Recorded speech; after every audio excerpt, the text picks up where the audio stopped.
Bonsoir à toutes et à tous et bienvenue, mesdames et messieurs, à votre rendez-vous hebdomadaire d'analyse et de décryptage de l'actualité politique nationale et internationale. Nous sommes le mardi 2 juin de l'année 2020, deuxième jour de reprise des classes dans les établissements scolaires du primaire, secondaire et voire même du supérieur. Une reprise qu'il faut le dire se tient dans un contexte quand même particulier. Le Cameroun à ce jour a déjà enregistré plus de 6000 cas positifs au coronavirus. À travers le triangle national, les établissements ont adopté des gestes barrières imposés aux élèves, le respect des 1 mètre de distanciation dans les salles de classe, l'utilisation obligatoire, le port obligatoire d'un masque médical et bien entendu l'utilisation des solutions hydroalcooliques a donc été vulgarisée dans les différents établissements scolaires du Cameroun. Pour l'instant, seuls les élèves des classes de classe 6, cours moyen deuxième année, terminale et OPA 6 ont donc repris pour ce qui est des enseignements secondaires et primaires. S'agissant de l'enseignement supérieur, la programmation des cours magistraux et des travaux dirigés se fait donc selon une flexibilité propre à chaque institution, d'où cette épineuse question qui suscite encore de nombreux débats au sein de l'opinion publique. La rentrée scolaire dans un contexte de Covid-19 était-elle réellement opportune au Cameroun? Nous poserons cette question et bien d'autres à nos invités du soir. Installez-vous confortablement. On commence juste après ceci.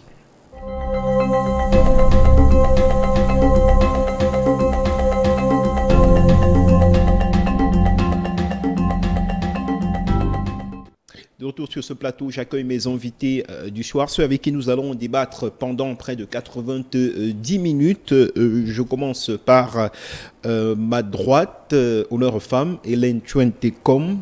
Bonsoir et merci de nous faire l'honneur de votre présence sur ce plateau. Oui, bonsoir Cédric, bonsoir à tous les téléspectateurs de votre télévision, la télévision panafricaine. Qui m'écoute, qui nous suit en ce moment dans tout le monde entier. Je sais que vous êtes écoutés dans le monde et j'espère que nous serons en mesure de satisfaire vos attentes. Je profite de mon passage sur ce plateau pour souhaiter une bonne fête à tous les Italiens parce qu'aujourd'hui nous sommes le 2 juin, la fête nationale de la République. Buona festa à tous les Italiens, à toute la famille de la diplomatie italienne ici au Cameroun, ceux qui sont là pour des raisons de tourisme, pour tous les Italiens du Cameroun et de l'Italie, je vous souhaite une très très agréable fête nationale. Agréable fête nationale, on rappelle que l'Italie est quand même l'un des pays les plus touchés par cette pandémie du coronavirus, mais le pays est déjà en train de se remettre avec un processus de déconfinement qui est donc en cours. Je rappelle, je ne l'ai pas précisé, que vous êtes mandaté par le Rassemblement démocratique du peuple camerounais sur ce plateau. Vous êtes donc la communicante du RDPC et on va vous poser une question de mise en bouche qui ne concerne pas le RDPC, mais le MRC. Hier, 1er juin, le président du mouvement pour la renaissance du Cameroun, Maurice Kamto, a adressé un discours qui a été abondamment diffusé sur les réseaux sociaux. Il pose comme préalable à toute organisation d'une élection populaire au Cameroun une réforme consensuelle du code électoral. Maurice Kamto avait brandi le même argument au cours des dernières consultations électorales, législatives et municipales. Est-ce que c'est légitime, selon vous, les revendications du leader du MRC aujourd'hui? Oui,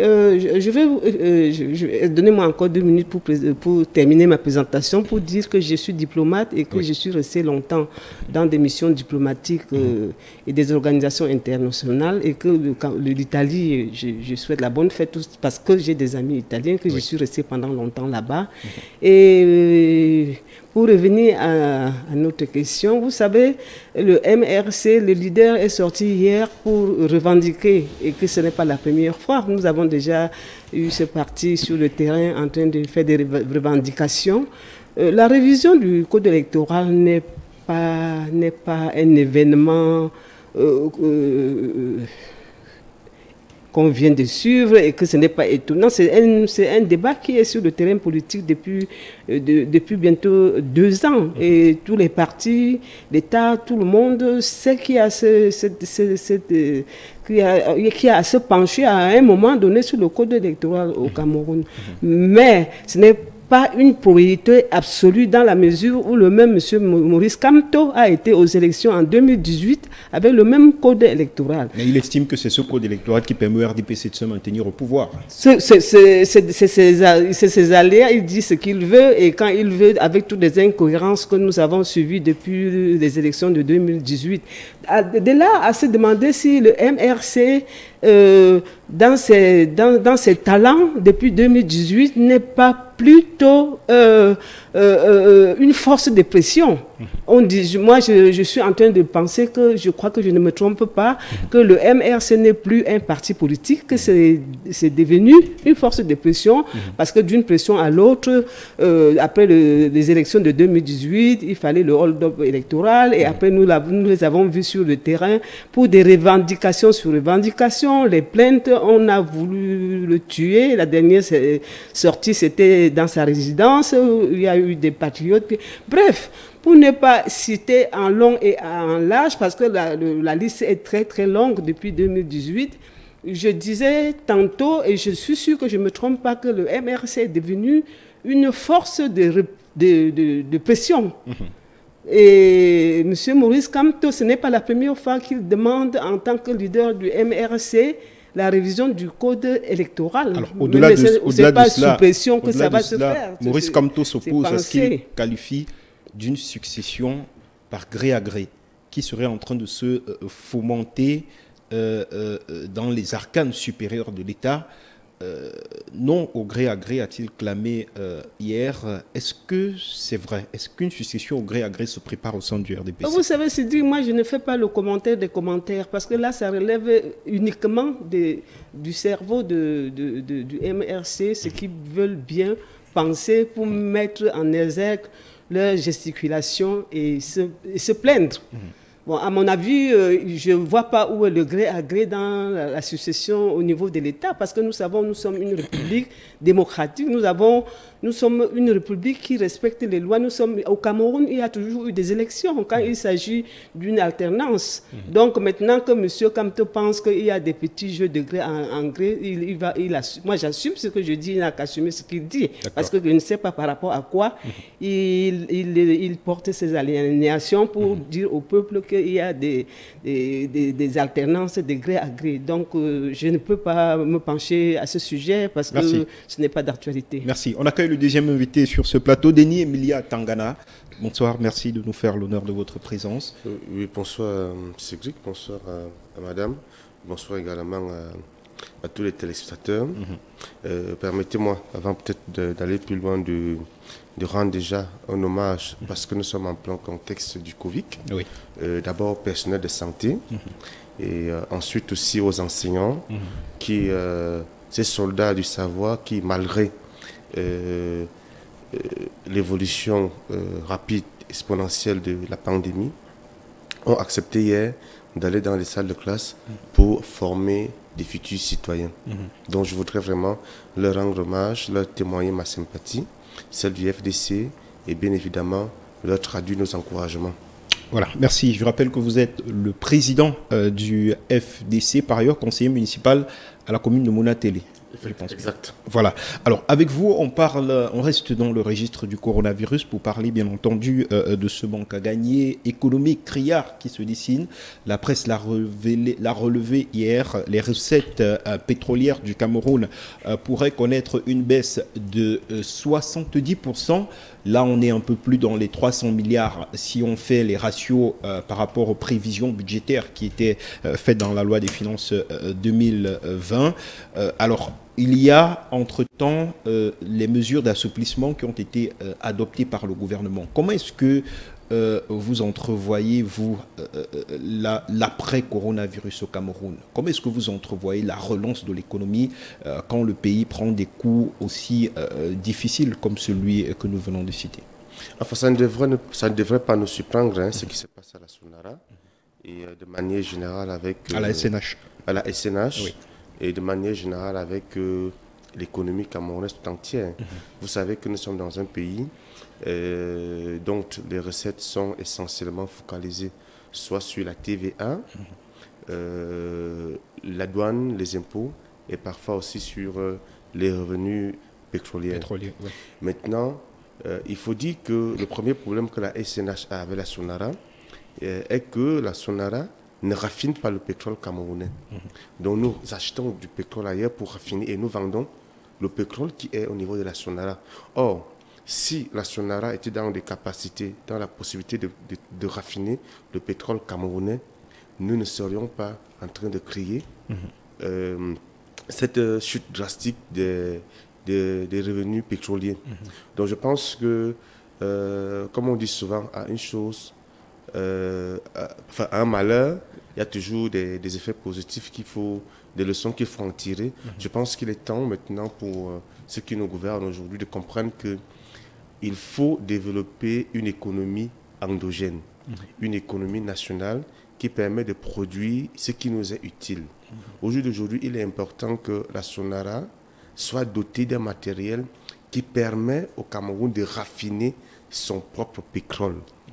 Vous voyez, malgré le fait qu'il y a eu la chute du baril de pétrole, mais le litre du carburant n'a pas baissé au Cameroun. Pas du tout. Cela signifie que si la Sonara était en capacité de raffiner le pétrole camerounais, la chute des recettes du pétrole n'aurait pas son impact au niveau économique.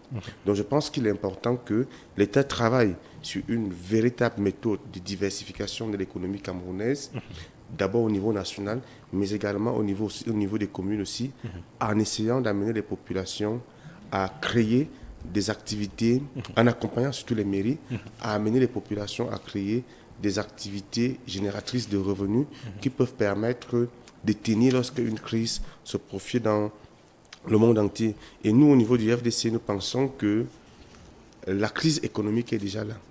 Et pour qu'on puisse faire face à cette crise, il est important qu'on puisse mettre des gros programmes comme un programme agriprenarial, entrepreneuriat, agricole, agropastoral, pour occuper ces jeunes aujourd'hui qui ne font absolument rien.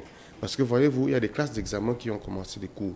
Mais il y a d'autres jeunes. Mais on peut lancer un vaste programme qui sera encadré par l'armée, de telle sorte qu'au bout de 5 mois, au bout d'1 an, qu'on puisse être à mesure de produire ce que nous consommons et pourquoi pas de transformer ce qui sera utile aux consommateurs camerounais. Voilà, on va prendre une légère transition. On va demander à la réalisation une légère transition. Question pour vous de vous mettre en condition pour démarrer, bien entendu, cette première partie des échanges. On parlera de la reprise des cours dans les établissements scolaires. Était-ce une décision opportune? On se retrouve juste derrière. À partir de ce qu'il a dit. Ce lundi était jour de rentrée pour le compte du 3e trimestre. Les élèves des lycées et collèges ont affronté leur peur et ont répondu présent dans leurs différents établissements, malgré le contexte sanitaire difficile que traverse le pays. Élèves au lycée Leclerc en classe de terminale alimentaire. Aujourd'hui, nous avons repris les cours et nous avons bien été accueillis par l'administration du lycée Leclerc. Ils ont pris toutes les dispositions pour le lavage des mains, etc. Et nous avons commencé la journée de cours par le cours DCM, le professeur bien présent. Donc nous sommes en train de traiter une épreuve du sujet du type baccalauréat. Voilà. Enseignants et personnels administratifs étaient là aux côtés de ces derniers, tout en les accompagnant dans le respect strict des mesures barrières. Quand on a accueilli les élèves, on a passé le thermoflash à chaque élève. On les a orientés dans les salles en respectant les mesures de distanciation, en évitant qu'ils ne s'attroupent.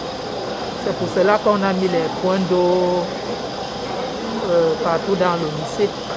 Que ce soit au lycée général Leclerc, au lycée classique de Colbisson ou encore au lycée technique de Colbisson, qui ont reçu la visite des autorités, il s'agit d'une satisfaction de manière générale, mais également une invite à une prise de conscience pour éviter le pire. Nous voulons encourager donc, les parents à envoyer les enfants à l'école surtout les classes des examens, pour pouvoir donc ne pas avoir une année difficile pour leurs enfants, et aussi donner les masques à leurs enfants, parce que nous avons aussi constaté que ces jeunes peuvent aussi rentrer à la maison, aussi éduquer leurs parents.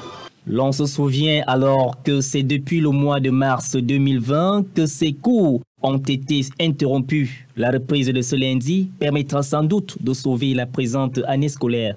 Toutefois, les uns et les autres sont interpellés dans le respect des mesures barrières afin d'éviter que nos écoles deviennent des nouveaux foyers de propagation du coronavirus. Bonne chance à toutes et à tous. Voilà, merci à la réalisation. De retour sur ce plateau, on commence par vous. Hélène Com, nous sommes donc le deuxième jour de cette reprise des cours dans les établissements scolaires du Cameroun. Reprise des cours marquée quand même par un contexte assez particulier. 6000 cas, près de 6000 cas de coronavirus ont déjà été détectés au Cameroun. Alors je vous pose la question directement. Y avait-il urgence à demander une reprise des classes ? Oui, c'est dit que pour répondre à votre question, je dois revenir en arrière pour rappeler aux téléspectateurs le conseil de cabinet qui a eu lieu la semaine dernière. Et donc, à la sortie de ce conseil, même avant le conseil, le chef de l'État avait instruit. Et lors de son message à la nation le 19, il a réitéré que la rentrée, il a dit que la rentrée scolaire devait se faire le 2 juin. Oui. Et ce qui a été relayé à la sortie du conseil de cabinet à l'immeuble de l'Étoile, je crois que c'était le 28, la semaine dernière. Oui, vendredi dernier. Et à la sortie de ce conseil également, les parties prenantes, je cite le ministre de l'Enseignement supérieur, le ministre d'État Femme Ndongo, le ministre de l'Éducation à la base, tous les parties prenantes, les acteurs, les ministres concernés ont fait des déclarations pour démontrer que tout a été organisé, que tout est prêt pour la rentrée scolaire du 2 juin. Et fort de toutes ces déclarations et sur le fait, les organisations ont été faites, les dispositions ont été prises, que ce soit au niveau des établissements scolaires, des universités. Tout a été fait, la désinfectation des établissements, la mise en place des masques pour les étudiants, pour les élèves et pour les enseignants. La distanciation a été réorganisée au niveau des salles de classe, au niveau des amphis, pour qu'il n'y ait pas plus de 20, je crois que c'est 20 par classe, c'est-à-dire qu'il y a eu un effort énorme par rapport au passé où on se retrouvait avec 80 étudiants, élèves dans des salles de classe. Donc c'est pour dire que toutes les mesures nécessaires ont été prises et appliquées pour que la santé de nos enfants soit là au moment de la rentrée de classe. Oui. Donc, fort de tout cela, fort de toutes les mesures de distanciation, de désinfection des établissements et des universités, fort de tous ces efforts-là que le gouvernement a fait pour qu'il y ait une rentrée sans coronavirus, il n'était plus question qu'il y ait une psychose de la rentrée scolaire. Et par ailleurs, nous avons vu dans tous ces pays du monde qui ont souffert de coronavirus, que ce soit en Chine, en France ou en Italie, nous avons vu qu'il y a eu confinement. Après le confinement, il y a eu la reprise des classes. On ne devait pas se retrouver au Cameroun avec une année blanche du fait de coronavirus. Nous avons pris toutes les dispositions nécessaires et c'est une pandémie. C'est un virus que nous devons vivre avec. Le virus ne va pas arrêter la vie et l'État est en charge de la protection de la population et de la jeunesse. Alors, Denis Emilia Tangana, vous avez suivi tout ce que les pouvoirs publics ont essayé de faire au niveau des établissements scolaires, la désinfection des salles de classe, la mise à disposition dans certains établissements des kits de protection, le respect des mesures de distanciation dans les établissements scolaires. Dans des reportages, on a pu voir un élève par banc et avec une distance quand même assez raisonnable. Est-ce que cela vous rassure ? pour vous qui êtes un homme politique, est-ce que c'est rassurant que malgré toutes ces mesures, je l'ai souligné tout à l'heure, nous observons quand même une progression assez exponentielle de la pandémie. Est-ce que les mesures qui ont été prises au niveau des établissements scolaires sont rassurantes pour vous? Il faut, je veux déjà dire que le FDC a donné une position officielle sur la question de la reprise des classes au Cameroun. Nous n'étions pas totalement contre, mais nous avons fait des propositions en estimant que l'école étant un lieu d'interaction où des contacts sont très possibles, les élèves qui sont aussi très jeunes, des petits-enfants, c'est souvent difficile d'empêcher ces enfants-là d'entrer en contact avec les autres pendant la récréation et bien d'autres. Et qu'il était important pour un début que les enseignants et les élèves des grandes villes qui sont affectées, comme Yaoundé et Douala, subissent d'abord des testings systématiques. Bon, je ne sais pas si cela a été le cas. Toutefois, nous pensons que l'idée que nous avons émise à l'endroit des pouvoirs publics, celle de pouvoir impliquer les mairies, et de la doter des moyens nécessaires permettant la désinfection et pourquoi pas aussi la distribution des kits, des gels, des masques, nous semblait très importante. Et au regard de ce qu'on observe sur le terrain, je ne sais pas si ce sont les mairies qui ont distribué les masques, mais je me suis rendu compte que beaucoup d'établissements, beaucoup d'élèves portent des masques et qu'il y a une distanciation de pratiquement 1 mètre. Sauf que on ne peut pas encore faire le bilan parce que ce n'est qu'un seul jour. Et nous connaissons le gouvernement camerounais. Disons 2 jours. Nous connaissons les pouvoirs publics camerounais. Nous savons qu'ils sont très forts pour des annonces. Nous savons qu'ils sont très forts pour des inaugurations. Mais ils ont un sérieux problème dans le suivi. Donc, c'est bien beau ce qu'on a vu hier, des ministres qui sont descendus, des autorités administratives pour aller vérifier l'effectivité. Mais la question centrale, c'est de savoir, est-ce qu'il y aura un suivi d'après? Est-ce qu'il n'y aura pas un relâchement? Parce que c'est le propre du Cameroun. Presque tous les projets, on a vu la CAN par exemple, lorsqu'on a fait la pose de la première pierre, qu'est-ce qu'on ne nous a pas dit dans les journaux, dans les interviews? On a vu des gens passer, mais malheureusement, 2 ans, 3 ans après, 4 ans après, le stade n'a pas pu être livré. Donc, ce type de cas sont légion dans notre pays. Donc, nous autres, nous pensons qu'il faut que cela soit extrêmement très respecté. L'école étant un lieu d'interaction, si les enfants, les élèves commencent à se toucher tellement, ça va permettre au virus de se propager tranquillement. Et il faut dire que les jeunes de bas âge peuvent garder en eux le virus pendant 14 ans. Mais étant des vecteurs. C'est-à-dire qu'il a le virus, s'il arrive vers là où il y a une personne qui est fragile, il transmet le virus et c'est la personne qui va passer rapidement de vie à traitement.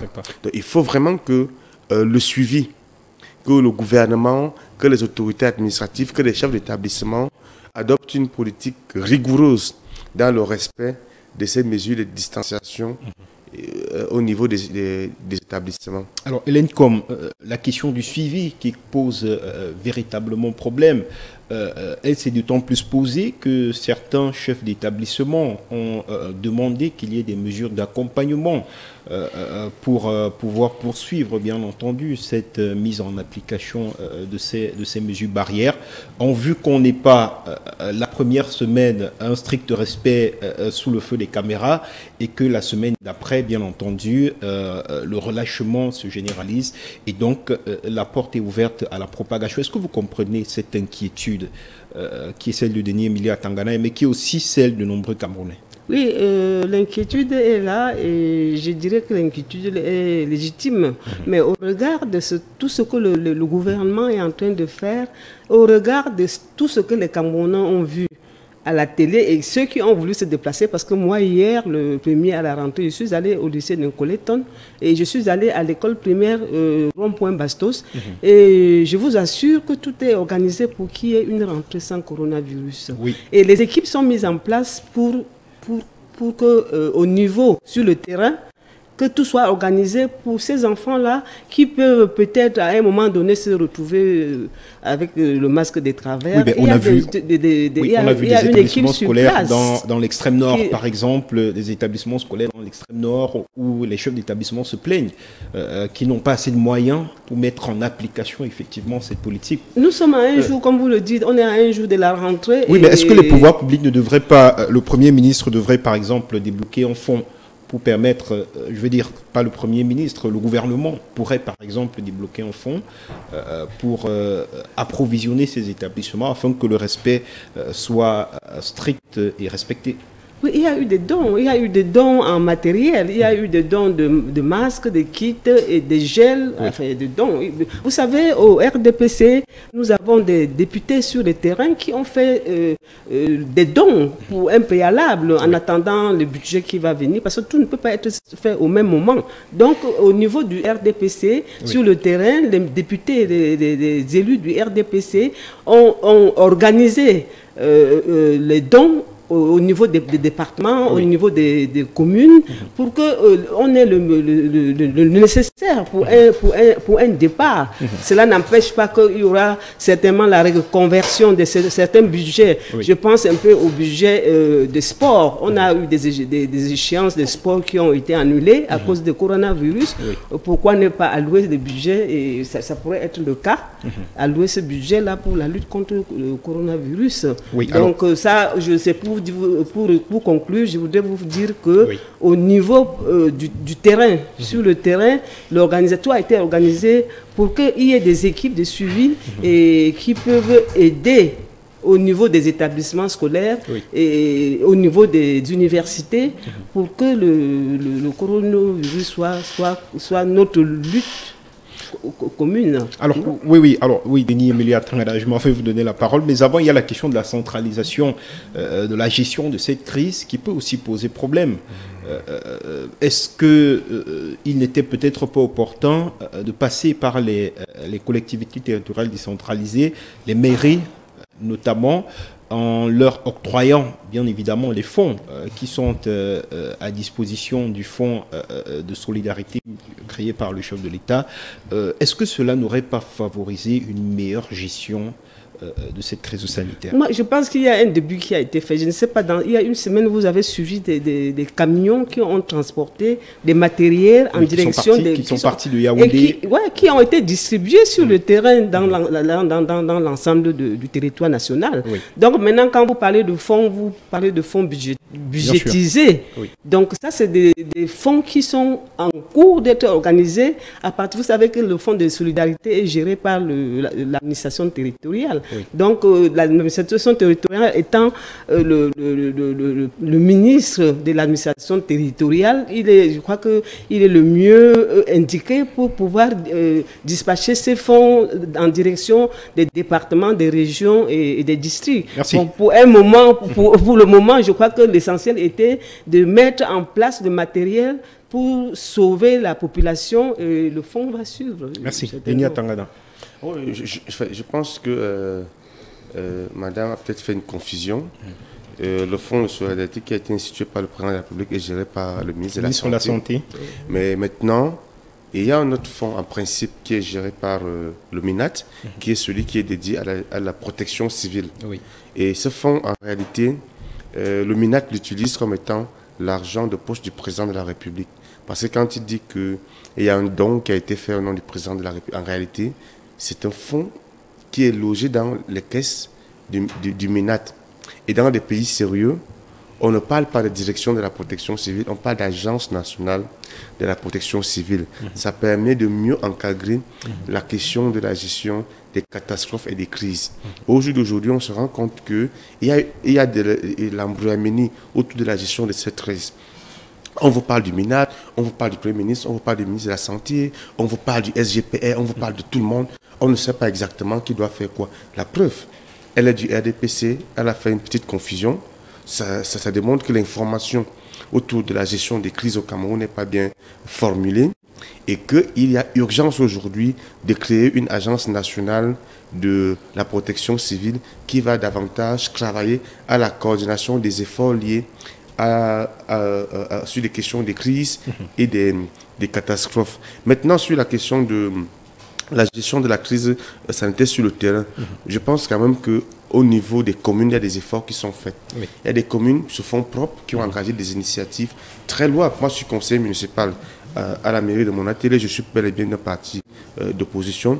Mais quand quelque chose est fait, il faut savoir le reconnaître. Oui. Donc je pense qu'il y a des efforts qui sont en train d'être faits. Là où le problème se pose, c'est qu'il y a une lettre du ministre de la décentralisation et des plans locaux qui est sortie en disant qu'il faut que les mairies s'occupent de tels domaines, mais qu'il n'y avait pas une allocation budgétaire.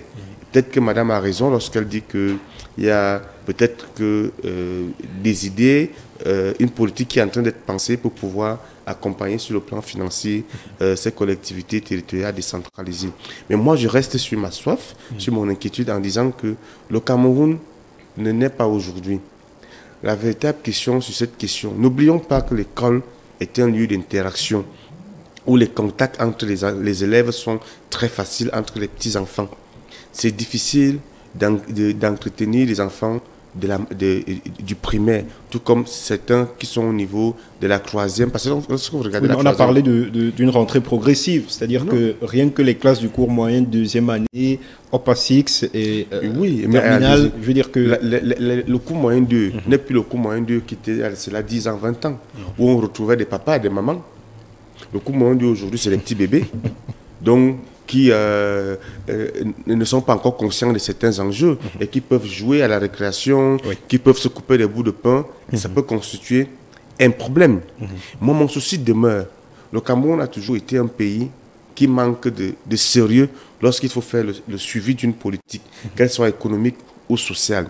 Les premiers jours, on sent que le gouvernement fait des efforts et après, il y a un relâchement total. Voilà. Et je ne suis pas d'accord aussi peut-être avec les chefs d'établissement qui disent qu'il faut beaucoup de moyens, qu'il faut ceci. Je pense que s'il y a le plus grand moyen dont on a besoin dans les écoles, après, si vous imposez c'est de l'eau. Si vous imposez un masque facial à un élève et qu'il n'a pas les moyens de se l'offrir, ça peut poser problème. S'il y a distribution gratuite des masques, je veux déjà dire que je ne suis pas quelqu'un qui est dans la culture de l'assistanat et de l'attentisme. Oui. Je pense que le masque peut s'acheter à 200 francs.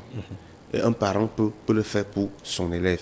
En plus, ce masque-là, il est lavable. Donc, je crois que les établissements n'ont pas besoin de beaucoup de moyens. Ce dont les établissements ont besoin, c'est d'abord de l'eau. Parce que la question qui peut se poser, c'est de l'eau.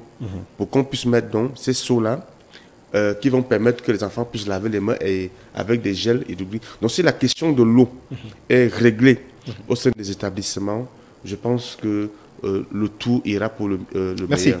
Alors, nous accueillons sur ce plateau un autre troisième et dernier invité. Il est finalement arrivé. Maurice Komou, bonsoir. Vous êtes le représentant du mouvement pour la renaissance du Cameroun, communicant, pardon, du mouvement pour la renaissance du Cameroun. Bonsoir et merci de nous faire une fois de plus l'honneur de votre présence sur ce plateau. Bonsoir Cédric Diongo, bonsoir aux copanélistes et bonsoir à tous vos nombreux téléspectateurs. C'est un plaisir de vous avoir. Vous nous prenez pendant les échanges, on parlait bien entendu de cette rentrée, de cette reprise des cours. Nous sommes donc au deuxième jour.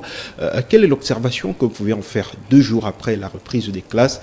Est-ce que les choses vont normalement pour vous ou alors le bilan après 2 jours vous permet de dire qu'il y a bien évidemment des manquements qui mériteraient d'être soulevés et bien entendu qui méritent une attention particulière des pouvoirs publics? Il faut dire que je regardais le journal télévisé hier pour regarder si dans les tréfonds de notre pays, la rentrée a été effective. Oui. Ce qu'il faut dire, c'est qu'il y a peut-être le Cameroun se limite pas à Douala et à Yaoundé, ces 2 métropoles-là. Il fallait voir si à l'intérieur du pays, les classes ont effectivement repris. Bon, au vu d'ensemble, il faut dire que ça a commencé timidement. On espère que les élèves justement des classes d'examen vont comprendre, parce que le gouvernement de Yaoundé a décidé qu'il fallait reprendre les classes dans ce contexte sanitaire que nous connaissons tous, mais avec beaucoup de choses qu'on attendait que ce soit fait, ça n'a pas été fait. Alors quelle est la position du MRC d'abord? Est-ce que le MRC était pour une reprise des classes ou alors une poursuite des activités telles qui se passaient durant cette période? Non, écoutez, nous on a dit que s'il fallait que les enfants aient à l'école, il fallait un minimum de préalable qui devait être rempli. Vous ne pouvez pas vendre les cache-nez. Je veux bien savoir où on distribue les cache-nez aux élèves, parce que hier encore je regardais la télévision et j'ai vu madame le ministre des enseignements secondaires interroger un élève sur son cache-nez, où est-ce qu'il avait pris ce cache-nez là, parce que le cache-nez ne remplissait pas, je vais dire, c'est un cache-nez fabriqué au quartier, voilà.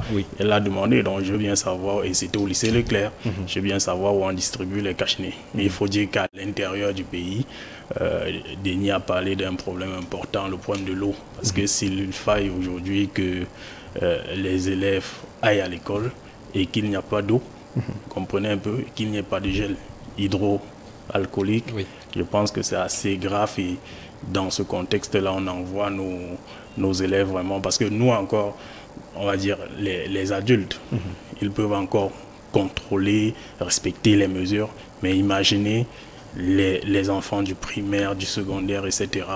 On se demande si vraiment rien n'est fait. Ça risque d'être très grave. Et encore qu'on sait que tous ces derniers jours, le nombre de cas contaminés a triplé en moins de 3 semaines. Donc c'est assez inquiétant. Et si on sait que il y a quelques semaines, c'était le 20 mai, on a annulé ce 20 mai parce que, disait-on, il y avait des risques de contamination élevés, et que 2 semaines après, je ne sais pas ce qui s'est passé entre le 20 et hier le 1er pour que effectivement les classes reprennent, mais on espère que justement les enfants vont faire preuve de beaucoup de responsabilité. Alors preuve de responsabilité, ce n'est pas le cas en tout cas au sein de la société. Ces chiffres de contamination qui ne cessent de grandir à une vitesse exponentielle. Déjà près de 6000 cas testés positifs au coronavirus au Cameroun. Hélène Chouenté, est-ce qu'il faut durcir les conditions d'accès dans ces établissements? Est-ce qu'il faut plus de coercition pour entraîner bien évidemment cette rigueur-là, ce respect des mesures barrières, pour éviter bien évidemment toute forme de relâchement qui, vous le savez bien évidemment, pourrait faire de ces établissements scolaires un véritable terreau de propagation du virus? Oui, la rigueur est déjà organisée et mise sur place pour une rentrée sans coronavirus, je le disais tantôt. Et nous devons comprendre par phase compliquée, comme a annoncé le ministre de la Santé publique, que nous allons connaître plus de cas, car nous sommes en train d'anticiper plus de cas, mais nous sommes aussi en train de faire une campagne il y a une campagne qui est mise en place pour détecter les contaminés. Donc je crois que ça c'est une phase de pic. Et après cette phase de pic, nous allons connaître une phase descendante où on aura moins de contaminés, et on aura de toutes les manières, même actuellement, nous avons, suivant les statistiques du ministère de la Santé, nous avons relevé que nous avons des cas guéris et qui ne sont pas les moindres. Je crois que nous sommes à 145 cas guéris en ce moment. Un peu plus de 3000 quand même. Un peu plus de 3000 cas. Plus de 3000 cas guéris, je préfère le dire. Oui, donc il y a plus de 3000 cas guéris. Je m'excuse, ça c'est ceux qui sont dans des positions de 45, c'est ceux qui sont sur traitement, comment je dirais, c'est-à-dire ceux qui sont mis pour avoir Soit assistance respiratoire, vous dites? Exact, de l'assistance respiratoire. Tout ça pour converger et dire que tout a été mis en place pour qu'il y ait une bonne reprise des classes, pour dire que nous sommes en ce moment dans une phase assez compliquée et que nous devons être très prudents. Oui. Et pour dire également que la vie ne va pas s'arrêter parce qu'il y a coronavirus, étant donné que toutes les dispositions sont prises pour éviter les contaminations au niveau des établissements scolaires. Est-ce qu'on peut imputer cette forte contamination à la décision gouvernementale d'assouplir les mesures barrières? Vous avez vu que les mesures d'assouplissement. Je veux dire que c'est à partir des mesures d'assouplissement que les contaminations ont commencé à prendre une dimension. Donc on peut imputer cela au gouvernement. Non, on ne peut pas imputer. On doit dire qu'il y a eu malentendu entre le message du gouvernement et la population. Parce que le gouvernement a voulu, par ces mesures d'assouplissement, donner un peu, alléger l'économie. Parce que l'économie était asphyxiée du fait que tout le monde était confiné. Donc moi, je crois que le message du gouvernement n'a pas été bien perçu par la population. Oui. La population a compris par ces mesures d'assouplissement que la pandémie n'existait plus au Cameroun et se sont mis à aller dans des bars et à ne pas porter les masques, alors que dans le message du chef de l'État du 19, il a recommandé qu'il fallait des masques obligatoires pour toute la population, pour tous les Camerounais. Donc, qu'à cela ne tienne, je crois que tout est déjà ordonné et le message est passé, j'espère, parce qu'il faut l'avouer que le Camerounais est indiscipliné. Nous ne sommes pas un peuple très discipliné. Donc, étant donné que l'indiscipline s'est manifestée par cette augmentation vertigineuse des contaminés, les mesures sont prises et aujourd'hui nous avons vu sur le terrain le gouverneur, nous avons vu les maires, je salue le maire Abouna, le Yaoundé premier, que j'ai vu sur le terrain avec toute une équipe dans des marchés pour distribuer les masques et obliger la population de porter les masques. Ensuite, nous devons comprendre que nous aimons la chicotte des Camerounais du fait qu'il y ait également il a été également décidé pour ceux-là qui continuent à ne pas vouloir porter les masques, des amendes à payer. Je crois que c'est de l'ordre de 2 000 à 7 000 francs. Avec tout ça, je pense que la conscientisation des Camerounais doit revenir et qu'ils vont devenir plus responsables parce qu'il s'agit de la mort. Personne ne voudrait mourir. Je suppose que personne ne voudrait mourir. Et parce qu'il faut porter rien qu'un masque pour se protéger. D'aucuns disent que ça les étouffe, d'autres disent que vous allez voir dans les rues 9 porteurs de masques, il y aura 7 avec les masques sur le menton qui ne protègent pas. Oui. Donc je profite de ce passage pour vraiment implorer la population, pour implorer les Camerounais, ceux du marché, ceux qui les Bayam Salam, tous ceux à qui ils sont vulnérables, ils sont plus proches de tout ce monde-là, on ne connaît pas leur statut réel. Donc nous devons obligatoirement, comme l'a recommandé le chef de l'État, comme l'a recommandé le Premier ministre, le ministre de la Santé, nous devons, pour notre santé, ce n'est pas pour faire plaisir aux gens, nous devons pour notre santé porter le masque qui est obligatoire. Voilà. Alors, Denis Emilia Tangana, il faut dire qu'il est particulièrement difficile de discipliner les grandes personnes. Après les mesures d'assouplissement, il y a eu un fort relâchement. Est-ce que ce ne sera pas plus compliqué avec les élèves? Parce qu'après cette première phase, telle que l'a indiqué le Premier ministre, la rentrée va se faire progressivement. Après les élèves des classes de terminale pour le secondaire, par exemple, il y aura d'autres, la troisième, la première, pour ce qui est du système francophone. Et bien évidemment, on envisage une reprise totale de ces enseignements dans le contexte actuel.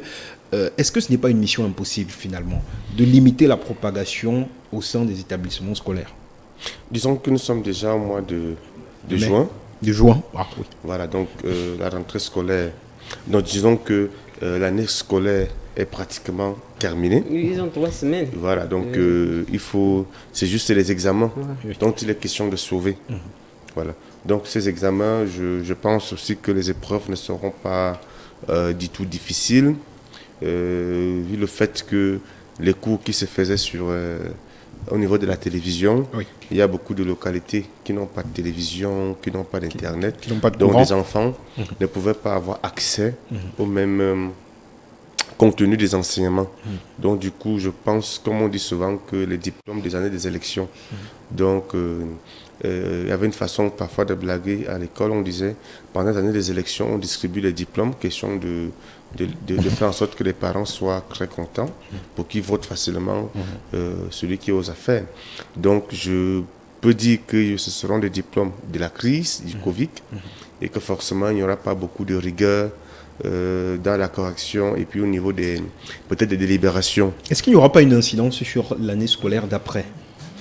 Ce qu'il faut déjà dire, c'est que tel que c'est parti, on risque de vivre avec le Covid, tel que nous vivons avec le paludisme, tel que nous vivons avec toutes les autres pandémies que nous avons régulièrement ici en Afrique. Le choléra notamment. Voilà. Maintenant, il faut accentuer le message sur la sensibilisation pour éviter de divertir et les Camerounais. Parce que voyez-vous, il y a certains partis politiques qui font l'effort de retirer, d'amener les Camerounais à ne pas être concentrés sur l'utile, mais nous entraînent sur des débats qui n'ont pas de sens, qui ne sont pas forcément nécessaires en ce moment. Donc je pense que tout acteur politique sincère et sérieux devrait plutôt s'associer au gouvernement pour essayer d'amener sa petite contribution, c'est-à-dire ne serait-ce que par le message de sensibilisation qu'il faut porter le masque, il faut respecter la distanciation sociale, il faut respecter les consignes qui ont été dictées par les pouvoirs publics. C'est extrêmement important. Les Camerounais sont connus comme étant des gens qui sont très indisciplinés. Ils ne sont pas forcément responsables de ça parce que le gouvernement même lui-même aussi brille aussi souvent par l'indiscipline. Parce que lorsque vous avez, par exemple, le président de la République qui ne respecte pas certaines lois, c'est un problème. Si déjà le président ne respecte pas certaines lois, le ministre ne respecte pas, vous n'allez pas quand même demander au moto-taximan de respecter les feux de la route, les signalisations. L'indiscipline vient d'en haut. Oui, elle vient d'en haut.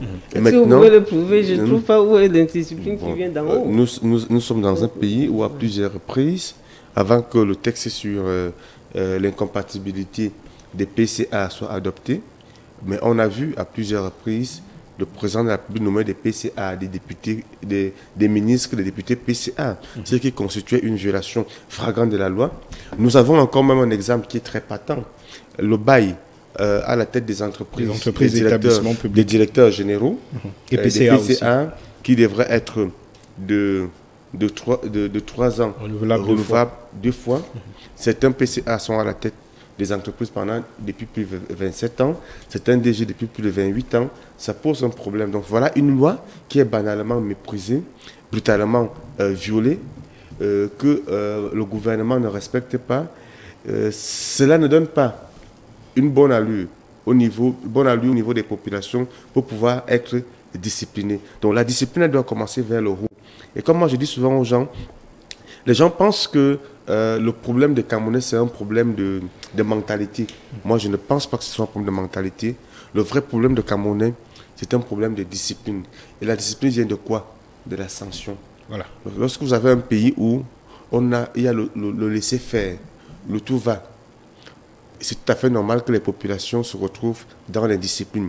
Et cette indiscipline s'observe aussi au niveau du débat politique. Parce que le débat politique aujourd'hui n'est pas discipliné. Il n'est pas discipliné parce qu'il ne tient pas en compte les priorités de l'heure.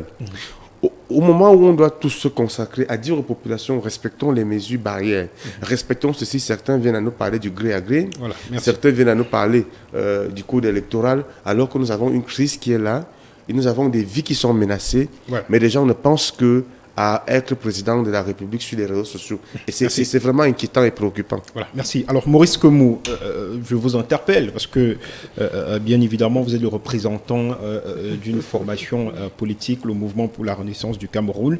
À quel niveau situez-vous votre responsabilité dans la lutte contre la propagation de ce virus? Votre responsabilité est celle qui devrait être celle de tout leader politique sérieux. Ben écoutez, vous savez au niveau du MRC ce qu'on a fait. Vous savez que le président Maurice Kamto a lancé l'initiative Survie Cameroun, une initiative LOAP, une initiative humanitaire qui, en un mois, on a collecté les fonds à plus de pratiquement 800 millions de francs CFA pour lutter contre le Covid. Vous voyez comme sur le terrain, les bénévoles de SCI sont en train de distribuer des gels hydroélectriques, des masques, etc. Oui, c'est donc voilà, pour appeler l'autre. Donc nous sommes en train de distribuer donc des gels hydroalcooliques et puis des masques. Ça se fait, mais ce que nous pouvons déplorer, c'est de constater que même pendant cette pandémie-là, alors que nous distribuons gratuitement donc, ces produits pour venir en aide aux populations, que des forces de l'ordre, de maintien de l'ordre zélés, peuvent encore arrêter des bénévoles qui tout simplement sont en train de distribuer ces produits-là aux populations et les mettre en cellule, les convoquer devant le procureur de la République, tout simplement parce qu'ils distribuent des masques. Donc je pense que c'est assez zélé. Je pense qu'il faut qu'on sorte de ces carcans-là, parce que nous avons dit depuis le début de cette crise que, ok, malgré nos divergences politiques, vraiment mettre ça de côté et on regarde d'abord à comment, en tout cas, le vivre ensemble doit se faire sentir maintenant parce qu'il y a une crise. Et donc, quand des gens se comportent de cette manière-là, je pense que c'est à déplorer. Et des gens vont vous dire c'est une association illégale. Vraiment, oui, alors, il faut laisser ça de côté. Oui, Denis Milliard Tangana parle d'une diversion de la part des formations politiques. Est-ce que vous ne considérez pas, j'allais dire, la sortie du professeur Maurice Kamto hier comme étant émanant de ces diversions, puisque cette sortie prend en compte d'autres paramètres comme la réforme du code électoral, la question de la succession à la tête de l'État, alors même que nous sommes dans un contexte sanitaire assez difficile.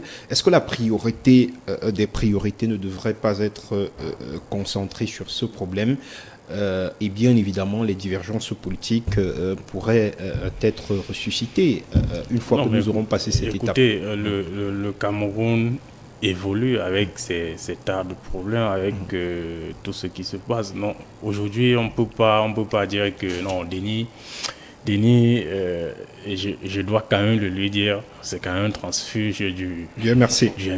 Oui. Et il ne peut pas, et j'ai toute l'impression, mais ce n'est qu'une impression, qu'il est un peu comme une dame mariée qui était mariée et qui a divorcé et qui est devenue très amère contre son ancien mari. Et qui vous hégémonie son ancien époux. Tout comme Maurice Kamto. Tout comme Maurice Kamto vient de l'épaule Biya. Non, mais qui a été. Je crois que je vous en prie. Surtout. Ça c'est tout dit. Denis Tangana. Permettez qu'il puisse. Vraiment, c'est l'exemple bien plus. Parce que Maurice Kamto qui a été un ministre Bayam Selam dans le gouvernement. Denis Tangana, je vous en prie. Tu le dirais pas, Denis. Dans quel sens? Dans quel sens? Qu'est-ce que tu mets dedans? Il a été ministre Bayam Selam. Dans quel sens? Explique aux téléspectateurs. Denis Tangana, merci. Non, je vous en prie. C'est moi qui vous donne la parole. Le ministre, il gagne des marchés avec son cabinet. Denis Tangana, je vous en prie. Non. Poursuivez. On ne parle pas de Maurice Kamto. Allez-y. Voilà. Je crois que ce que soulève Denis Milliard Tangana, c'est assez grave parce que je sais quand même que il était au MRC et quand il y était, il savait pertinemment que Maurice Kamto avait été au gouvernement. Donc il ne va pas faire aujourd'hui comme s'il n'était pas au gouvernement. Maintenant, on n'est pas là pour parler du parcours de Denis Tangana. Non, on ne parle pas de ça. Mais pour évacuer, pour évacuer ce point, moi je crois que je suis très bien placé sur ce plateau pour le dire parce que je gère quand même un cabinet comptable et au quotidien, j'enregistre des marchés pour des clients du cabinet. Et donc, la procédure de passation des marchés dans un ministère est connue. D'accord, on ne parle pas de ça, vraiment, oui, d'accord.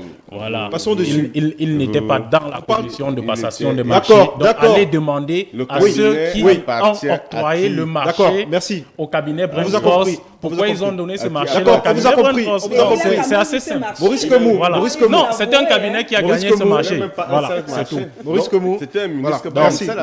Donc, on peut continuer pour dire que je crois que dans ce contexte sanitaire, vraiment on doit mettre de côté nos divergences politiques et travailler pour abaisser la crise ou la réduire à sa plus simple expression. Mais on constate tout simplement qu'il y a encore des ministres zélés. Je vais parler du ministre Atangandi. Imaginez-vous dans un contexte sanitaire comme celui-ci, où le professeur Maurice Kamto va donner des masques et des gels hydroalcooliques pour les médecins, dont le corps médical, et que le ministre de la Santé refuse et demande d'aller voir Tangandi. Des micmacs comme ça, monsieur le militant du MRC. Donc, il faut être discipliné. Non, mais on est discipliné. On est discipliné. Restons surtout disciplinés sur ce plateau. Hélène Com, je vous en prie. Je dois le reprendre pour qu'il soit cohérent. Votre temps de parole est terminé. Votre temps de parole est terminé. Je vous donnerai la parole. Je vous donnerai la parole par la suite. Voilà, il faut que ces gens-là descendent de leur piédestal. D'accord, on vous a compris. Que alors, Hélène Com, on lutte pour l'intérêt du Cameroun. Vous parlez, vous avez bien entendu ce qui est dit. Aujourd'hui, on voudrait que toutes les forces vives de la nation se mettent ensemble pour barrer la voie au coronavirus.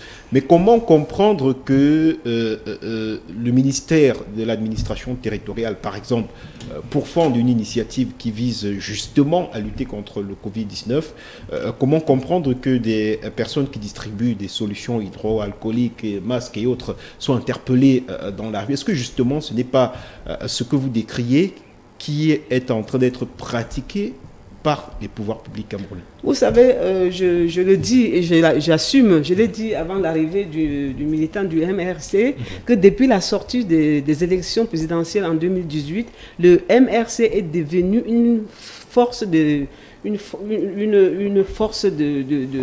répression. Je ne sais pas comment on peut les appeler. Moi, je crois que le MRC n'est plus... un parti politique. Non plus. Ils sont dans la guérilla. C'est une force de pression. Ils sont dans la guérilla. Donc, à chaque instant de leur vie politique, ils ont refusé d'aller aux élections. Dès lors qu'il fallait donner des dons pour Ils connaissent bien le cheminement pour arriver au but, c'est-à-dire savoir comme la hiérarchie, la discipline pour arriver au but. Ils savent qu'il faut aller au ministère de la Santé et aller c'est l'administration territoriale qui recevait des différents dons. Alors pourquoi s'entêter? Non, mais sauf que c'est le ministère de la Santé qui reçoit les dons dans le cadre du Fonds spécial de solidarité. Exact, mais le don de MRC était un don en provenance d'une association illégale. Il faut le dire. Qu'elle soit même égale, c'est au niveau de l'administration territoriale. C'est une initiative humanitaire. Oui. Donc vous devez être nous ne sommes pas constitués sur la forme juridique d'une association. Vous avez fait exprès, toujours comme d'habitude, pour emmerder le gouvernement dans son travail qu'il a à faire. Ça fait 2 ans que vous êtes là à distraire le gouvernement et de tas Camerounais et des Camerounais qui sont fatigués. Vous êtes tout le temps en train de chercher des voies et moyens pour distraire le travail du gouvernement. Donc, revenant à ce don-là, moi, je crois que la procédure de MRC a été une fois de plus biaisée pour se faire attirer des regards. Et je me demande, parce que vous savez, je suis diplomate, j'ai fait plusieurs pays dans ce monde. J'étais en France, que ce soit en Italie. Moi, des partis d'opposition, c'est des partis qui collaborent avec l'État pour faire avancer un pays. Dès lors qu'un parti se rétracte pour devenir une force de répression, à courir aux Nations Unies, à la Commission, je ne sais pas quoi dire, Commission européenne, parce qu'on a fait ça, parce qu'on n'a pas fait ça, moi ça devient un peu compliqué. Et c'est pour cela que sur ce plateau, j'interpelle quand même, je n'ai aucune autorité pour le faire, mais j'essaie de le faire. Le MRC doit un peu faire un petit saut en arrière et se regarder dans le miroir en ce temps de pandémie. où les Camerounais sont en train de mourir et laisser leur obsession. Vous devez laisser un peu de côté votre ardeur à arriver au pouvoir et attendre 2025 pour le tour des élections. Moi, je crois que le pouvoir se prend dans les urnes. Ce n'est pas avec l'insurrection. Tout comme il n'est pas normal de voler le pouvoir dans les urnes. Merci. On ne vole pas les élections. Je crois que le MRC, pour terminer, se dit donne-moi encore 2 minutes de parole. Vous devez, s'il vous plaît, veiller à l'éducation de vos militants. Voilà. Alors, il faut dire des talibans. Des talibans, exactement. Denis Atangana. Non, on va pas dire. C'est de ça qu'il est question. Denis Atangana, le premier adjoint à la mairie de Mona Télé, en la personne de Célestin Bédigui, s'était porté volontaire pour cette donation de l'initiative Survie Cameroun Initiative, mais il a continué à essuyer, j'allais le dire comme ça, le refus des autorités publiques, des pouvoirs publics, du maire en question. Est-ce que tout cela n'est pas finalement une obsession contre le MRC? Parce que j'ai envie de comprendre, après tout, ce ne sont que des masques et des solutions hydroalcooliques. On pourrait bien les utiliser pour le bien-être des Camerounais. Certains en manquent. Pourquoi ne pas laisser justement de côté nos divergences politiques pour lutter d'abord ensemble contre cette pandémie, et bien évidemment après on reviendrait sur le terrain politique. On le dit pour le RDPC, on le dit aussi peut-être pour le Très MRC. bonne question. Très bonne question. Et j'aurais bien voulu répondre en vous retournant cette question. Alors si aujourd'hui Boko Haram, parce qu'il y a la crise, viennent faire des dons et constituent un groupe de bénévoles pour distribuer des masques. Vous voulez que l'État du Cameroun... Non, écoutez, au jour d'aujourd'hui... Vous comparez le MRC à Boko Haram. Je vous dis très bien qu'au jour d'aujourd'hui, le MRC n'est pas différent de Boko Haram. Au jour d'aujourd'hui, le MRC est un groupe de guérilla tribal qui pose un sérieux problème au Cameroun. Et ça, je vous le dis, et ça dérange, parce que nous autres, qui faisons dignement la politique, qui donnons librement nos opinions, qui critiquons, qui proposons, on a du mal à comprendre quelle est la logique de ces gens. On ne comprend pas du tout. Vous utilisez un raisonnement objectif, ils vous insultent. Lorsque c'est eux qui évoquent une disposition de la loi, on dit « Oh, pas Kamto, le pape du droit. Mais lorsque c'est vous, quelqu'un d'autre, il a dit « Mais non, ce que vous avez fait là, ne cadre pas avec la loi, ils vous insultent. » Donc moi, je ne comprends pas dans quelle logique les talibans en question se situent. Alors, pour mon atelier, quand je dis que il faut pas que le MRC n'est pas différent de Boko Haram, il peut même être plus dangereux que Boko Haram. Parce que le mal que le MRC est en train de faire aujourd'hui, non seulement au niveau politique, au niveau de l'opinion, ça se ressent au niveau des populations qui ne parviennent plus à respecter les consignes qui ont été données par le gouvernement parce qu'on les entraîne à discuter sur des choses qui ne sont pas nécessaires. Le MRC est responsable du non-respect des mesures barrières. Entièrement responsable. De l'image de marque du Cameroun à l'étranger. Entièrement responsable parce que le discours public aujourd'hui doit être orienté dans la sensibilisation. Donc tout acteur politique sérieux doit s'inscrire dans cette démarche pour dire aux populations, nous sommes face à une crise, il faut respecter les mesures qui ont été édictées. Mais curieusement, le MRC, qui n'est pas différent de Boko Haram, brille par la création des polémiques. Si vous voulez faire le don à l'État du Cameroun, c'est simple. Le professeur Kamto, qui a été un ancien ministre Bayam Selam dans le gouvernement, aurait pu simplement prendre ces dons et aller remettre au ministre de la Santé. D'où vient le fait que vous créez une association, c'est vous-même, dans une correspondance adressée à Flat First Bank, signée par M. Alain Fouré, qui dit « Nous voulons que vous ouvrez un compte pour le nom de l'association SI. » C'est eux-mêmes qui utilisent le mot association. Et le ministre leur dit « Non, je n'ai pas l'information que cette association existe dans nos fichiers. » Ce qui signifie que l'association en question est illégale. Oui, mais les dons en question, est-ce que les dons sont affectés? Moi, je vous ai posé la question. On n'a pas refusé le don. Est-ce que les dons sont affectés? On a refusé la Je vous ai posé la question. Si Boko Haram... Non, je vous ai posé la question. Si le groupe Al-Qaïda venait aujourd'hui exprimer sa sympathie à l'État du Cameroun avec des dons, vous pensez que le Cameroun doit accepter? Vous savez le nombre de dons, elle est diplomate. Vous savez le nombre de dons que des pays dans le monde entier refusent dans leur pays? Vous savez aux États-Unis, les convois humanitaires qui sont bloqués parce qu'on a des inquiétudes. Vous trouvez normal qu'on dise qu'un parti politique n'a pas le droit de lever des fonds sur le plan international et que des gens à ciel ouvert le fassent et que cela n'émeut personne? C'est eux ceux qui savent d'où ça vient. Il y a un seul problème. Et comme moi je dis aujourd'hui, effectivement, le MRC ne doit plus être considéré, je suis d'accord avec madame, qu'il ne faut plus considérer le MRC comme étant un parti politique. C'est un groupe de guérilla. C'est un groupe tribal de guérilla qui veut effectivement autre chose que le pouvoir. Et moi, je veux dire, je suis pour que le code électoral soit revu, mais dans le cadre du respect des voies républicaines. Le code électoral est modifié où? C'est à l'Assemblée nationale, soit par référendum, soit à l'Assemblée nationale. Nous n'approuvons pas la démarche qui est en train d'être faite par le groupe tribal qu'est le MRC. Merci. Parce qu'on ne peut pas dire qu'on veut changer le code électoral en mettant les gens en garde, en Maurice disant qu'il faut que les gens se préparent à descendre dans la rue. Voilà, merci. Maurice Komou, vous avez la parole pour réagir. Bien. Vous savez, j'ai laissé... oui, vous avez la parole. Parler. Je veillerai à ce qu'on vous laisse votre temps de parole. Si je l'ai écouté, c'est pas parce que j'étais d'accord avec tout ce qu'il disait. C'est justement parce que je respectais son temps de parole. Donc, je souhaite que... Il va le faire, il va le respecter. Allez-y. Très bien. Oui. Vous savez, je ne vais pas utiliser les gros mots comme lui parce qu'il utilise des mots tellement forts. Et moi, on n'est pas là-dedans. De toute façon, nous, MRC, nous sommes sereins. Et nous savons pourquoi nous sommes en train de mener ce combat. Quand quelqu'un dit que les MRC, c'est une guérilla, moi, je voudrais lui dire que la guérilla, c'est quand même une milice armée. Et je ne sais pas si au sein du MRC, il y a une milice armée. Une milice politique.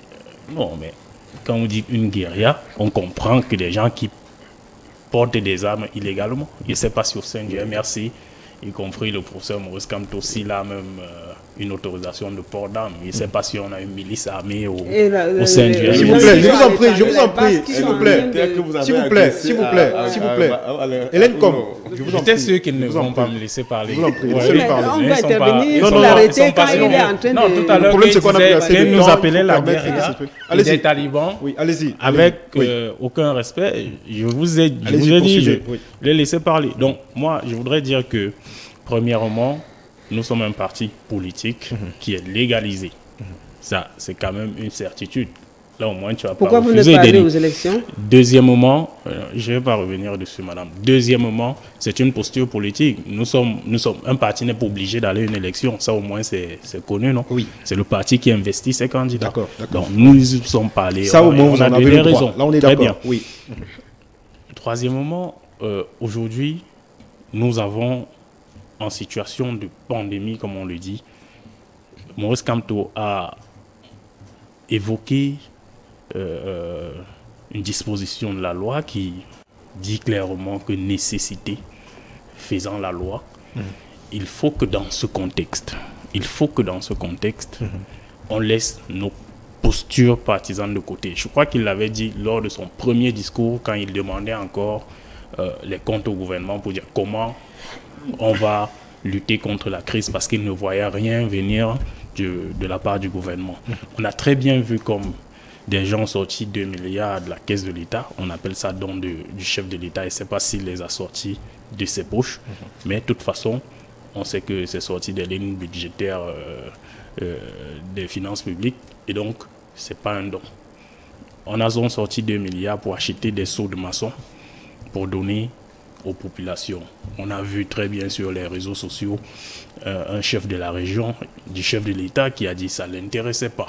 Donc aujourd'hui, on peut se demander, est-ce que, oui, ok, le chef de l'État, même si nous disons que c'est un chef de l'État de fait, avait peut-être une bonne intention, celle d'apporter un soutien aux populations, mais ceux qui implémentent cela, et c'est ça qui nous fait, qui est le socle de notre lutte aujourd'hui.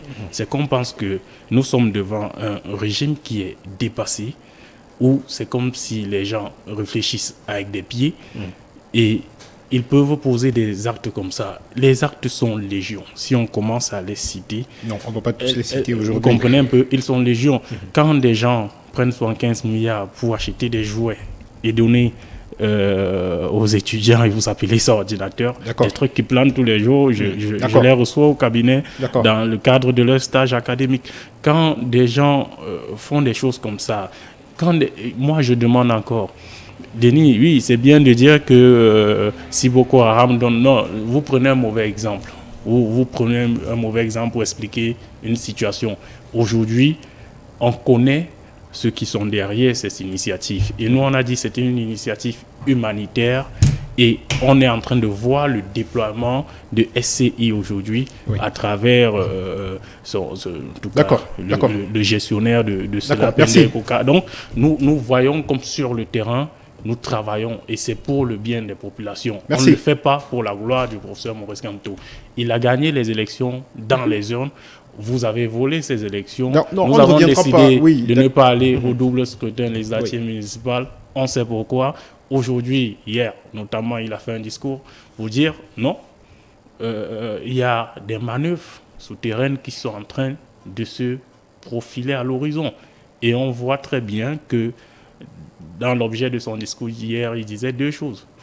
Qu'il n'y aura pas de nouvelles élections sans un code électoral consensuel et sans la résolution de la crise anglophone. Donc aujourd'hui, ceux qui disent que non, il faut qu'on parle de la pandémie et que la question du code électoral n'est pas prioritaire, non. D'accord, merci. Alors, vraiment, c'était la dernière intervention sur cette question. On va prendre une légère transition et on parle de décentralisation juste après.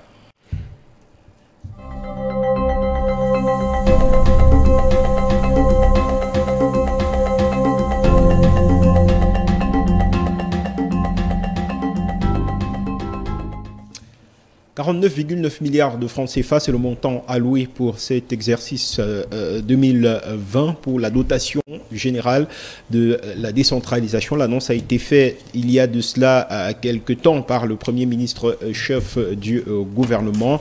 Une proposition qui est loin des attentes des collectivités territoriales décentralisées qui attendaient quand même un peu plus de 15% de ce budget tel que prévu par la loi portant Code général des collectivités territoriales décentralisée. L'implémentation de la décentralisation va-t-elle encore se faire attendre pour longtemps? Nous posons ce soir la question à nos invités. Je commence par vous, Denis Emilien Tangana, pour parler effectivement de cette question. On avait vu au lendemain du grand dialogue national le flegme avec lequel les pouvoirs publics, l'engouement, j'allais dire, avec lequel ils parlaient d'accélérer, de mettre immédiatement sur pied ce processus de décentralisation. Après cela, il y a eu, au cours de la session parlementaire, l'adoption de la loi portant Code général des collectivités territoriales décentralisées. Nous sommes en 2020, mais des dispositions, effectivement, de ce code ne sont pas respectées. Est-ce à dire que l'implémentation de la décentralisation a une fois de plus été reportée sine die? Non, pas du tout. Vous savez, là, je parle là, pas seulement en tant que président de parti politique, je parle aussi là en tant que conseiller municipal surtout. À la mairie de Monatélé. Je pense que beaucoup de personnes n'ont pas eu le temps de lire le Code général des collectivités territoriales décentralisées. En réalité, dans ce code, il est bel et bien écrit qu'il y a des compétences qui sont transférées aux collectivités territoriales décentralisées, que sont les régions et les communes. Et que les dispositions qui sont dans ce code-là seront obligatoires à partir du 1er janvier 2023. Alors, on ne peut pas dire aujourd'hui que les autorités n'ont pas respecté ce qui est écrit dans ce code. Parce que c'est écrit en noir sur blanc. Que tout ce qui est écrit là-dedans sera effectif et obligatoire dès le 1er janvier 2023. Maintenant, il y a un processus qui est en cours. Parce qu'il faut déjà dire que ce code-là lui-même est une compilation de plusieurs textes de loi, notamment la loi d'orientation sur la décentralisation, le régime, la loi sur le régime, la loi portant régime financier des CTD, les lois de 2004 portant règles applicables aux communes, règles applicables aux régions. Donc ce sont toutes ces lois qui ont été compilées maintenant avec quelques réajustements pour essayer donner un contenu un peu sérieux au regard de la forte demande liée à la crise anglophone. Je suis de ceux qui pensent qu'il y a des choses à revoir dans ce code, mais avec une méthode, avec un respect quand même d'une certaine démarche. Et il y a beaucoup de compétences qui ont été transférées. Maintenant, la question, elle est celle de savoir quel est le degré d'appréciation que les mairies des communes ont de ces textes-là. Je ne vais pas parler de publicité, mais je vais vous dire par ailleurs que je suis promoteur d'un cabinet qui travaille sur des questions de stratégie d'élaboration et l'accompagnement des mairies dans la création des métiers liés, des métiers du développement local. Il faut dire que les compétences qui ont été transférées aux communes sont énormes. Les communes n'ont pas besoin même d'attendre que l'État leur alloue les 15%. Il faut que les mairies s'ouvrent à l'expertise pour qu'on puisse les accompagner dans l'identification et la formulation de leurs besoins. Il y a d'autres cas qui peuvent permettre aux mairies d'avoir des ressources telles que la coopération décentralisée, telles que la création des ressources propres au niveau des communes. Mais nos maires aujourd'hui, beaucoup de nos maires aujourd'hui sont pratiquement dans la culture de l'assistanat. C'est-à-dire qu'ils n'attendent que les centimes que l'État envoie pour que la mairie puisse vivre. Donc, il y a un gros travail à faire. Il y a une formulation des besoins et des projets à monter. Il ne faut pas seulement que les mairies attendent que l'État leur envoie les 2 milliards, parce que d'ici 2023, ce qu'il faut dire, c'est que au moins chaque mairie aura un budget de 2 milliards, au minimum. Parce que si on prélève 15% du budget de l'État, ça pourra par exemple faire 775 millions qu'on pourra diviser par 360. Ajouter les 14 communes des grandes villes, ça va faire en sorte que chaque mairie, même la mairie la plus pauvre, puisse avoir au moins 2 milliards. Mais il ne faut pas se contenter de ça. Les compétences qui ont été transférées peuvent permettre de créer des richesses, peuvent permettre de créer des ressources qui peuvent faire en sorte qu'une mairie se retrouve avec un budget, pourquoi pas de 8 à 10 milliards. D'accord. Alors, Hélène Com, il faut dire qu'il y a une situation difficile encore à résoudre. C'est la question de la reconstruction des régions touchées par la crise, notamment les régions du nord-ouest et du sud-ouest. Nous sommes à la première année de cette reconstruction. Est-ce que cet élément ne viendra pas freiner en tant soit peu la mise sur pied effective de ce processus de décentralisation dans ces régions qui sont en crise? Je parle du nord-ouest et du sud-ouest, mais je parle également de la région de l'extrême nord qui souffre des affres, des attaques systématiques de la secte islamiste Boko Haram. Oui, nous allons relever, pour féliciter l'effort du gouvernement par rapport aux 49,9 milliards, je crois, qui a été alloué très dernièrement à toutes les régions. Pour la dotation. Des 49,9 milliards qui a été alloué il y a quelques jours à toutes les régions, qui représente 1% seulement de ce qui aurait été attendu, des 15% de budget. Et nous devons dire que l'accélération est visible de la décentralisation depuis le grand dialogue, même ayant pour lumière également la constitution du 18 janvier 1996. Donc moi je crois que par rapport à la dotation déjà alloué et par rapport aux efforts que l'État fait pour que la décentralisation soit effectivement mise sur place et il y a des visibilités, nous pouvons dire qu'il y a un effort particulier pour que la décentralisation soit là. Et parlant de nord-ouest, sud-ouest, nous devons aussi noter, pour le dire, pour que les Camerounais comprennent qu'il y a aussi un effort à faire. Nous avons eu la Sonera qui a été brûlée, nous avons à faire la reconstitution dans le nord-ouest et le sud-ouest, nous avons eu Boko Haram du côté de l'extrême nord, qui nécessite des sommes énormes pour la reconstitution. Donc par rapport à tout ça, et au fait que lors des dernières élections, nous on a remarqué que les maires des grandes villes sont des autochtones. Ça répond également à cette question de décentralisation qui est effective sur le territoire national. Voilà. Alors, Maurice Kemou, On parle de ces 1%. Mais je voudrais dire que là, nous sommes rentrés dans le processus d'accélération de cette décentralisation. Est-ce que cela permet, selon vous, je veux dire, est-ce que c'est cohérent, selon vous, entre le discours qui est fait autour de la mise sur pied de la décentralisation et l'implémentation des faits?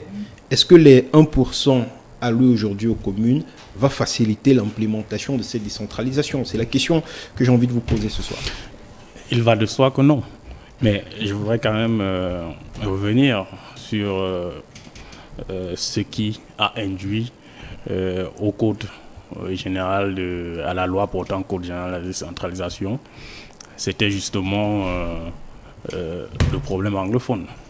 Oui. Et on se rappelle qu'il y a quelques mois, on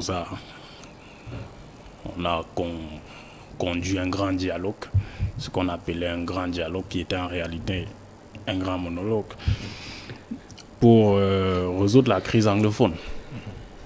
Et la question qu'on peut se poser aujourd'hui, tous sur cette table, est-ce que cette crise est résolue? Pour le moment, elle est en berne. Non. Il va de soi que la réponse est non. Ça veut dire autrement que le grand dialogue a échoué. Mais l'une des conséquences donc, du grand dialogue, c'était justement l'adoption justement de cette loi-là qui a permis qu'on dote nos régions et les communes de plus de moyens pour permettre de développer sans que Yaoundé ne soit tout le temps en train de freiner les décisions. De toute façon, quelque chose est clair, c'est que si on observe les pays dans lesquels il y a développement, c'est que les populations à la base ont les moyens nécessaires pour pouvoir, j'allais dire, se développer soi-même. Et ces moyens-là, très souvent, viennent de l'État central. Mais vous parlez tout à l'heure de 1%. Je voudrais vous dire quand même que nous sommes la moitié de l'année. Vous pensez que les autres 14% viendront quand?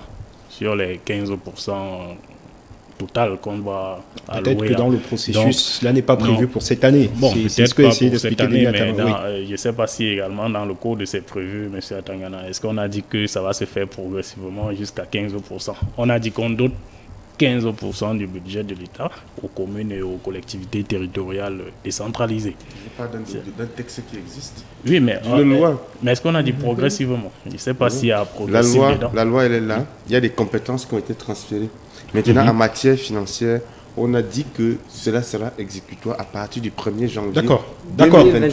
Là, c'est clair. Voilà. Mais il y a d'autres compétences qui sont là, que les mairies peuvent capitaliser pour créer des ressources. On vous a compris, oui. Donc, de toute façon, il y a une corrélation forte entre l'organisation de l'exercice du pouvoir politique et la dynamique de prospérité. Oui. C'est-à-dire que quand vous voyez les pays qui se sont développés, comme je l'ai dit tout à l'heure, c'est parce que nous avons un État qui est constitué de telle sorte que les dirigeants rendent compte aux populations.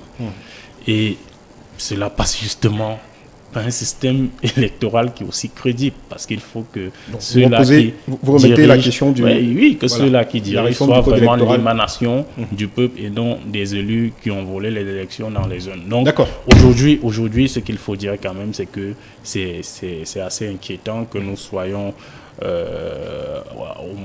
pendant pratiquement la moitié de l'année et que nous soyons encore à 1% par année, 49 millions, ça ne représente rien pour les 360 communes. Au-delà de cette dotation de 42 milliards, il faut bien que vous sachiez que chaque trimestre, les mairies reçoivent les centimes.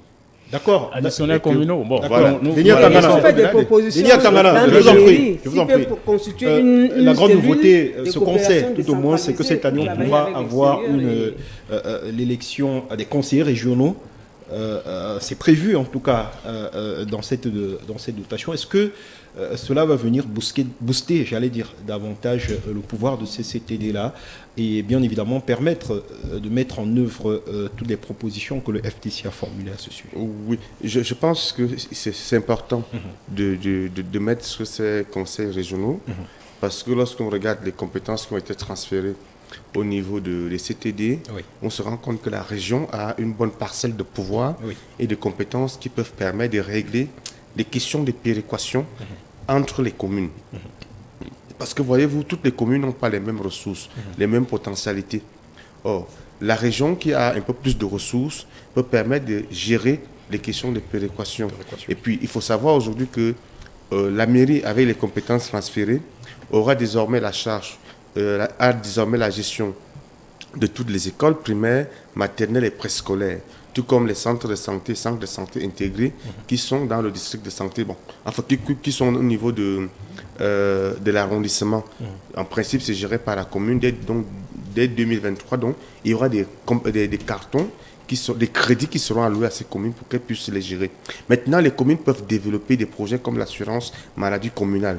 Et le cabinet dans lequel je suis promoteur, nous sommes en train d'accompagner les mairies dans des idées parce que vous ne pouvez pas avoir autant de ressources et attendre tout de l'État et continuer à attendre de l'argent de l'État. Donc je pense que la région qui va s'occuper de la politique du développement au niveau régional a une place très importante. Vous voyez que tous les lycées seront gérés par la région, que ce soit des nominations, la circulation du personnel, la gestion proprement dite sera faite par ces régions. Donc c'est important donc, que ces régions-là existent, parce que pour l'instant, le fait que nous ayons uniquement la région comme unité administrative, ça ne permet pas de résoudre des questions de développement. Donc pour moi, il faut... maintenant, on peut questionner l'opportunité parce qu'en ce moment, nous avons la crise sanitaire qui est là. Est-ce qu'il faut organiser une élection régionale tant que nous n'avons pas encore pu maîtriser cette histoire du Covid? Et après, on peut le faire parce que toutes les conditions sont réunies pour organiser cette élection. Avant, on disait que non, si on organise, les conseillers municipaux qui étaient là n'étaient pas légitimes, mais en ce moment, nous venons de traverser une élection qui a vu le renouvellement des organes au niveau des communes, dont les conseillers municipaux qui sont là sont légitimes, et nous, on attend aller voter pour que le Cameroun puisse se doter de ces conseils régionaux. Voilà, merci. On n'en dira pas plus. Le temps imparti pour cette émission est arrivé à son terme, malheureusement. Merci à vous de nous avoir regardés à la maison. Merci à vous, très chers dames et messieurs, d'avoir fait le déplacement. On se donne rendez-vous mardi prochain lorsqu'il sera exactement 21h. En attendant, prenez soin de vous, respectez les mesures barrières, car rien ne vaut la vie. Bonsoir. Bonsoir, merci.